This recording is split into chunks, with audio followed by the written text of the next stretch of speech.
Hi everyone. I know it's been a little while, I think 3 weeks since I last posted a video from my hospital bed. So as you can see, I'm now home. Um, so I just thought I'd give everyone a bit more of an update and fill you in on kind of how everything's been and how I am now. It's stem cell transplant day plus 29, so that's basically 29 days since I got my stem cells back after having that very strong chemotherapy, obviously to kill off all the cells in my body, which the last couple of videos go into a little bit more.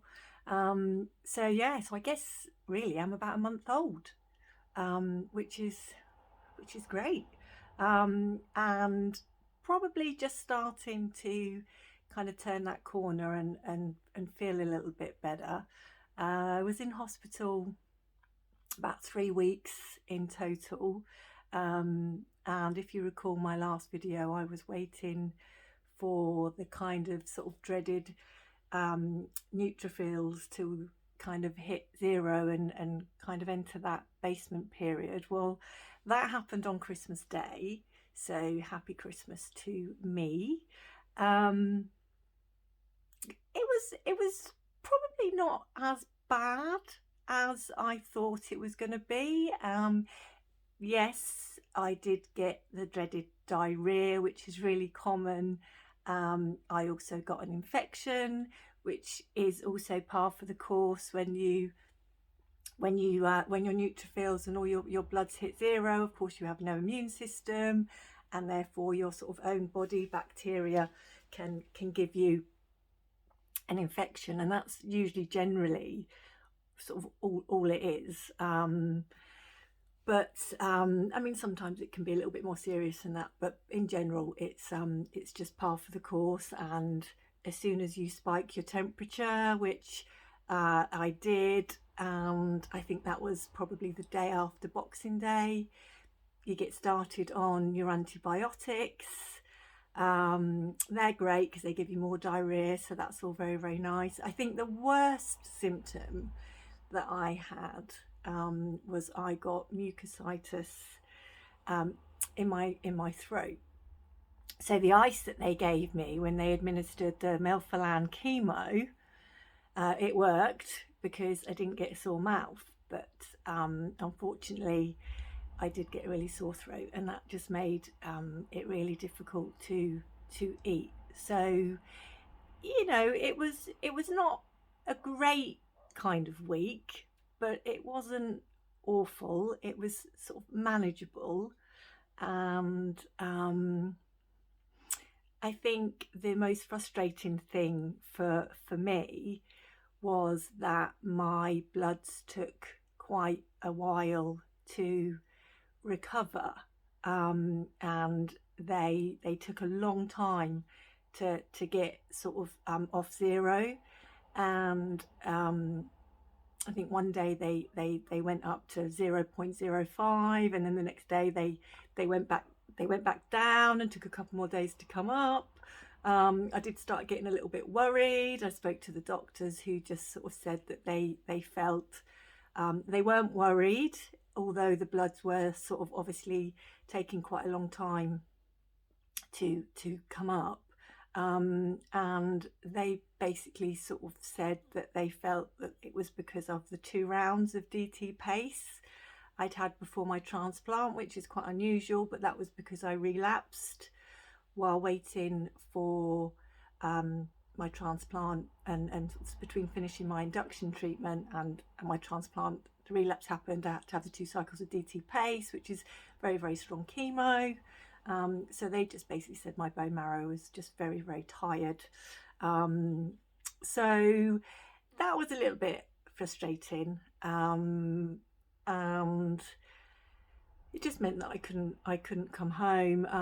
They don't really like to let you home, certainly at the Churchill, before your neutrophils have reached 1. although there are times they consider letting you home at 0.5, depending on the patient and how the patient is and general sort of criteria like that. So there was lots of discussions because I wasn't eating very well in hospital, and I wasn't sleeping very well. So they eventually let me home when my neutrophils were 0.46. So a little bit low. And since I got home, I have had to have quite a lot of support, which can be quite normal at the sort of day unit at the Churchill. I've had quite a lot of platelet and blood transfusions. I've been on GCSF injections since day 6, and I finally stopped them. So I've been on them quite a long time, and my neutrophils have finally come up between normal range. Now that I've stopped the injections, it's possible that they will drop a little bit, but the fact that they're now up between normal range will almost allow for them to drop again a little bit. So I think for a few weeks after, you know, your transplant, it is a little bit of a watch and wait and see what your bloods do. They do tend to go sort of up and down. But anyway, the good news is I caught up with everyone else and the bloods picked up and all got between normal range, and I've been home a week and I feel much better than I did when I got home. I think the main issues for me were just weakness, and my hemoglobin was really low, so I was very anemic, so I was very dizzy, and sort of found it quite hard to do very much. And I live alone, so that was a little bit challenging. So my mum came over every day and more or less helped me and looked after me, and I did need that, to be honest. So anyone going through or thinking of going through it, you know, you do need a little bit of help when you come out. So to summarise, I would probably say that the process of having the melphalan chemo and getting your stem cells back is a little bit of an anticlimax.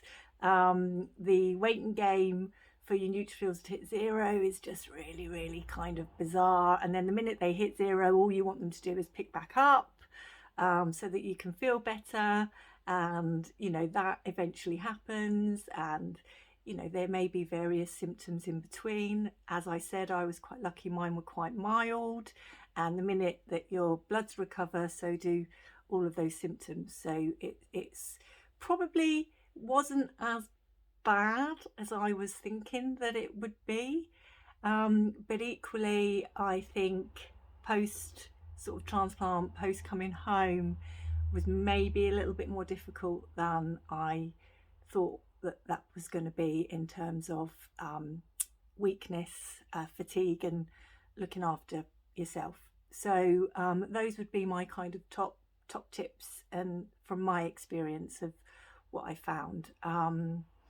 So yeah, I hope that that's updated you. I hope it's informed you a little bit, and any questions, let me know, and hopefully speak to you soon.